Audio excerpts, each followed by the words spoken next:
자, 여러분, 지금 우리 주변에서 벌어지고 있는 일들이 심상치 않다는 거 느끼고 계신가요?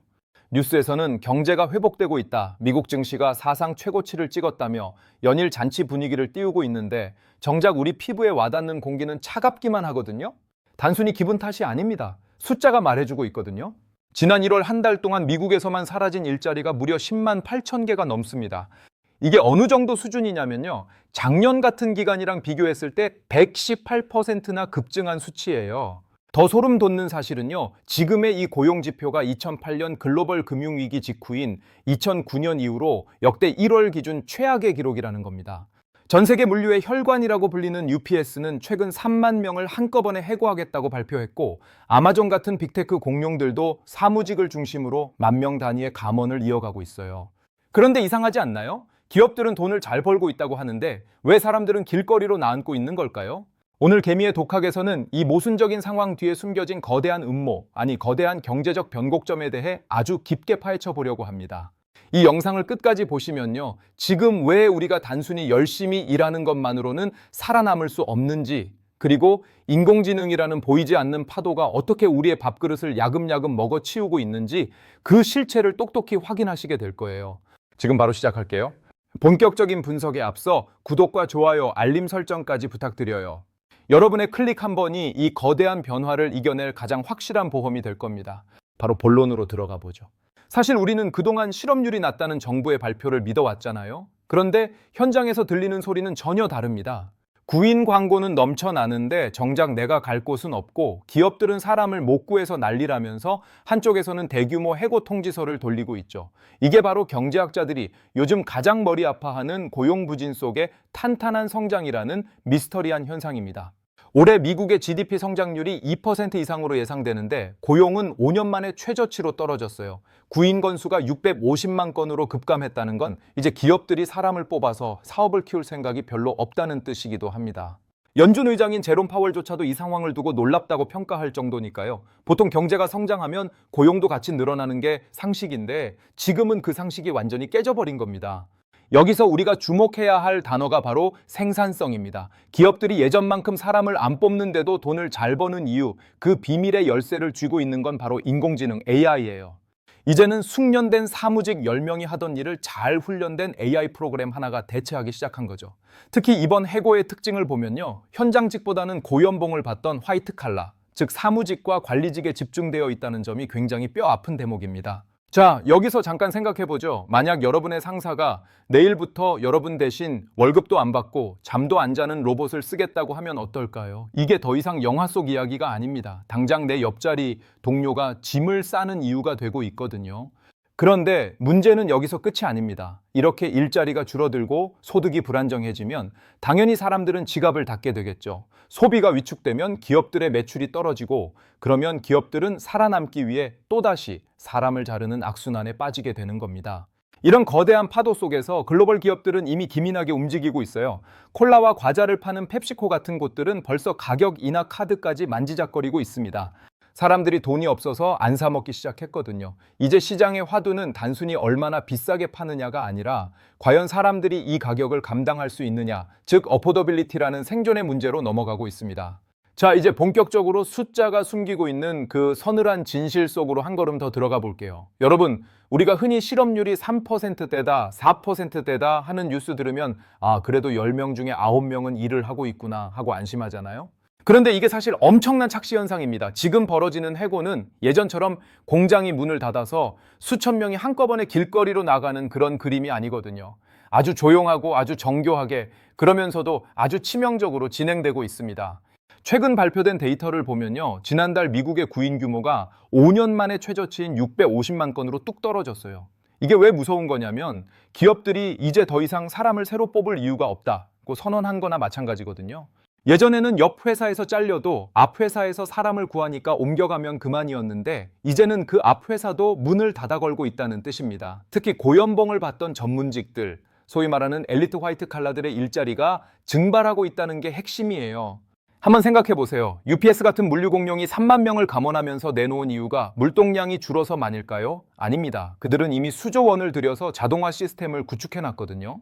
예전엔 관리자 100명이 붙어서 노선 짜고 물량 체크하던 일을 이제는 알고리즘 하나가 눈 깜짝할 사이에 처리합니다. 아마존도 마찬가지예요. 사무직 1만 6천 명을 내보내면서도 서비스는 예전보다 더 빠르고 정확해졌죠. 이건 기업 입장에선 엄청난 축복이지만 노동자 입장에서는 재앙에 가까운 일입니다. 제롬 파월 연준 의장이 경제 성장률은 좋은데 고용이 부진한 이 상황이 놀랍다 하고 말한 건 사실상 인간의 노동력이 예전만큼 필요하지 않은 시대가 생각보다 빨리 왔다라는 고백이나 다름없어요. 소위 말하는 생산성의 역설이죠. 적은 인원으로 더 많은 부를 창출하는 구조가 완성된 겁니다. 그런데 여기서 우리가 놓치지 말아야 할 질문이 하나 있어요. 그럼 일자리를 잃은 사람들은 다 어디로 갔을까 하는 겁니다. 안타깝게도 많은 분이 실업수당에 의존하거나 예전보다 훨씬 낮은 임금을 받는 단순 서비스직으로 밀려나고 있습니다. 겉으로 보이는 실업률 수치는 안정적일지 몰라도 가계의 질적 고용 상태는 급격하게 무너지고 있다는 거죠. 이게 바로 소비 위축의 도화선이 됩니다. 당장 내일이 불안한데 오늘 저녁에 소고기 사 먹을 수 있겠어요? 당연히 편의점 도시락으로 손이 가게 마련이죠. 이런 분위기를 가장 먼저 감지한 게 바로 소비자의 기업들입니다. 여러분, 펩시코나 맥도날드 같은 곳들이 왜 갑자기 가격을 내리거나 저가 세트 메뉴를 출시하는지 아세요? 그들이 착해서가 아닙니다. 더 이상 올렸다간 아무도 안 사 먹겠구나 하는 공포를 느꼈기 때문이에요. 이제 시장은 어포더빌리티, 즉 지불 능력의 한계점에 도달했습니다. 선거를 앞둔 정치권에서도 이 문제를 심각하게 보고 있어요. 표를 가진 사람들이 당장 먹고 살기 힘들다고 아우성인데 경제 성장률 숫자 노름이 무슨 소용이겠습니까? 상황이 이렇다 보니 이제는 AI가 내 일자리를 뺏을까? 라는 질문은 틀렸습니다. AI를 활용하는 기업이 나를 언제쯤 내보낼까?가 더 정확한 질문이죠. 하지만 여러분, 너무 겁먹을 필요는 없어요. 이 거대한 흐름을 이해하고 대비하는 개미들에게는 분명히 다른 길이 열릴 거니까요. 위기는 언제나 정보의 불균형에서 오고 기회는 그 불균형을 깨는 사람에게 돌아가는 법이거든요. 자, 그렇다면 기업들이 이렇게 필사적으로 가격을 내리면서까지 매달리고 있는 소비의 절벽, 그 끝에는 무엇이 기다리고 있을까요? 그리고 우리는 이 아슬아슬한 외줄타기 경제 속에서 어떤 스탠스를 취해야 자산을 지킬 수 있을까요? 다음 이야기에서 그 구체적인 생존 전략과 함께 지금 당장 여러분의 통장을 위협하는 진짜 범인이 누구인지 더 깊게 파헤쳐 보겠습니다. 내 노동력을 비싼 값에 팔려고 노력하는 것도 중요하지만 더 중요한 건 그 자본의 흐름에 올라타는 쪽으로 내 자산의 성격 자체를 바꿔야 한다는 겁니다. 기업이 사람을 자르고 AI를 도입해서 돈을 번다면 우리는 그 AI를 가진 기업의 주인이 되거나 그 시스템을 활용해서 나만의 부가가치를 창출해야 합니다. 이제는 독학이 단순히 지식을 쌓는 수준을 넘어서 생존을 위한 필수 무기가 된 이유이기도 하죠. 자, 그런데 여기서 한 가지 의문이 생깁니다. 모든 기업이 AI를 도입하고 모든 사람이 해고당하면 결국 물건을 살 사람이 없어져서 경제가 망하는 거 아닐까요? 맞습니다. 이게 바로 현대 자본주의가 직면한 가장 큰 모순이자 공포예요. 소비자가 사라진 시장에서 기업이 과연 혼자 살아남을 수 있을까요? 이 거대한 담론의 끝에는 우리가 한 번도 가보지 못한 새로운 형태의 경제체제가 기다리고 있을지도 모릅니다. 다음 이야기에서는 이 모순이 폭발했을 때 벌어질 시나리오와 그 혼란 속에서 우리 개미들이 반드시 쥐고 있어야 할 최후의 보루가 무엇인지 아주 현실적으로 짚어보겠습니다. 자, 이제 정말 중요한 이야기를 해볼게요. 모든 기업이 사람을 줄이고 AI로 대체해서 돈을 번다면 결국 그 물건을 사줄 소비자는 다 어디로 갈까요? 이게 바로 현대 경제가 마주한 가장 거대한 모순, 이른바 소비의 실종 사건입니다. 내가 일자리를 잃으면 옆집 사람도 잃고 결국 우리 모두가 지갑을 닫게 되는데 기업만 홀로 부자가 된다? 이건 지속 가능한 시나리오가 아니거든요. 실제로 지금 글로벌 시장에서는 아주 기괴한 현상이 벌어지고 있어요. 기업들의 이익은 사상 최고치를 찍는데 가계의 가처분 소득은 제자리 걸음이거나 오히려 뒷걸음질 치고 있죠. 여기서 기업들이 선택한 생존 전략이 바로 아까 말씀드린 가격 인하와 가성비 전략입니다. 하지만 이건 근본적인 해결책이 아니에요. 결국은 시장 전체의 파이가 작아지는 걸 막을 수 없거든요. 이런 상황이 지속되면 정부는 결국 두 가지 카드 중 하나를 꺼내 들 수밖에 없습니다. 하나는 기업들에게 더 많은 세금을 걷어서 실직자들에게 직접 돈을 쥐어주는 기본소득 같은 제도고, 다른 하나는 억지로라도 금리를 낮춰서 빚을 내서라도 소비하게 만드는 거품 경제의 연장선이죠. 어느 쪽이든 우리 개미들에게는 혼란스러운 상황이 될 겁니다. 그런데 여러분, 여기서 진짜 무서운 건 이런 거시적인 흐름이 아니라 우리 개개인의 마음가짐이에요.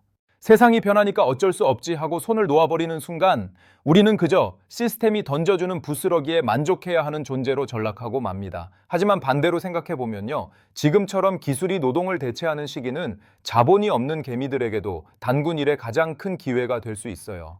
왜냐고요? 예전에는 공장을 세우고 수백 명의 직원을 고용해야만 할 수 있었던 일을 이제는 여러분 혼자서 AI 툴 몇 개만 다룰 줄 알아도 해낼 수 있는 시대가 됐기 때문입니다. 기업이 사람을 자르는 도구로 AI를 쓴다면 우리는 내 몸값을 수십 배로 불리는 도구로 AI를 써야 한다는 거죠. 1인 기업, 1인 미디어, 그리고 지식 자본가들이 쏟아져 나오는 이유가 바로 여기에 있습니다. 지금 아마존에서 잘려나간 그 똑똑한 화이트 칼라들이 다 어디로 갔을까요? 상당수는 절망하고 있겠지만 그중 영리한 소수는 자신이 가진 전문 지식에 AI를 결합해서 자기만의 시스템을 구축하고 있습니다. 남의 회사를 위해 쓰던 내 뇌를 이제는 온전히 나만의 자산을 만드는 데 쓰기 시작한 거죠. 이게 바로 제가 여러분께 드리고 싶은 핵심 메시지예요. 자, 이제 이야기는 막바지로 향하고 있습니다. 일자리의 종말이 오고 소비가 절벽으로 치닫는 이 아찔한 순간 우리가 당장 내일 아침 눈을 뜨자마자 실천해야 할 구체적인 행동 지침은 무엇일까요? 단순히 주식을 사고 파는 걸 넘어 내 인생의 포트폴리오 자체를 어떻게 재구성해야 이 거대한 침체의 파도를 타고 저 멀리 나아갈 수 있을까요? 마지막 파트에서 그 결론과 함께 여러분의 머릿속을 시원하게 뚫어줄 최종 전략을 공개하겠습니다. 자, 이제 긴 여정의 마침표를 찍으면서 우리가 오늘 본 이 차가운 숫자들과 현상들을 어떻게 나의 기회로 바꿀지 그 최종 전략을 정리해 볼게요. 결국 핵심은 하나입니다. 세상의 룰이 바뀌었다면 우리도 플레이 방식을 바꿔야 한다는 거예요. 지금까지 우리가 믿어왔던 성실하게 일해서 월급 받고 적금 붙는 방식은 이제 유통기한이 끝난 전략이나 다름없거든요. 먼저 우리가 당장 실천해야 할 첫 번째 액션 가이드는 내 소득의 성격을 재정의하는 겁니다. 이제 근로소득은 내 삶을 유지하는 최소한의 안전장치일 뿐이고 진짜 승부는 자본소득과 시스템 소득에서 결정나요.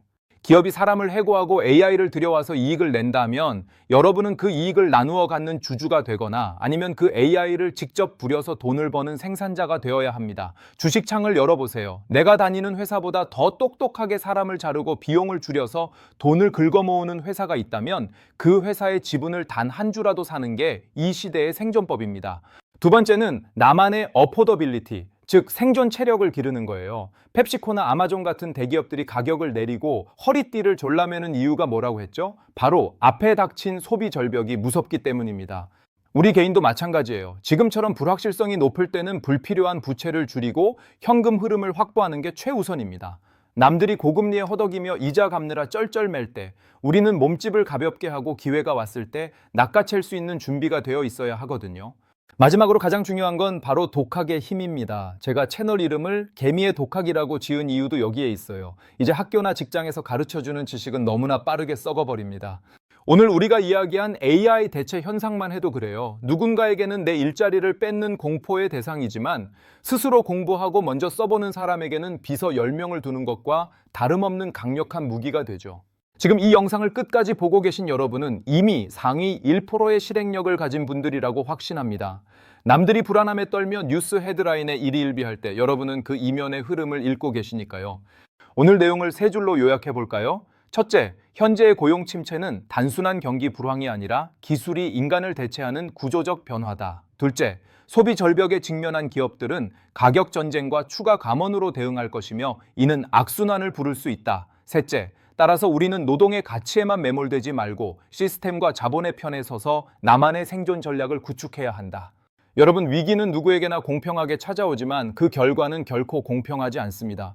2009년 금융위기 때도 누군가는 전 재산을 잃었지만 누군가는 그때 산 자산으로 평생의 부를 일궜거든요. 지금 우리가 마주한 이 묘한 침체의 기운이 여러분에게는 인생 역전의 발판이 되길 진심으로 바랍니다. 오늘 이야기가 도움이 되셨다면 구독과 좋아요 부탁드리고요. 저는 다음 영상에서 더 날카롭고 깊이 있는 분석으로 돌아오겠습니다. 자, 이제 이 영상을 끄고 나면 당장 여러분의 자산 포트폴리오부터 다시 점검해 보시는 건 어떨까요? 지금 바로 실행하는 사람만이 다음 파도의 주인이 될 수 있습니다. 오늘도 독학하는 개미 여러분 고생 많으셨습니다. 다음 영상에서 뵐게요.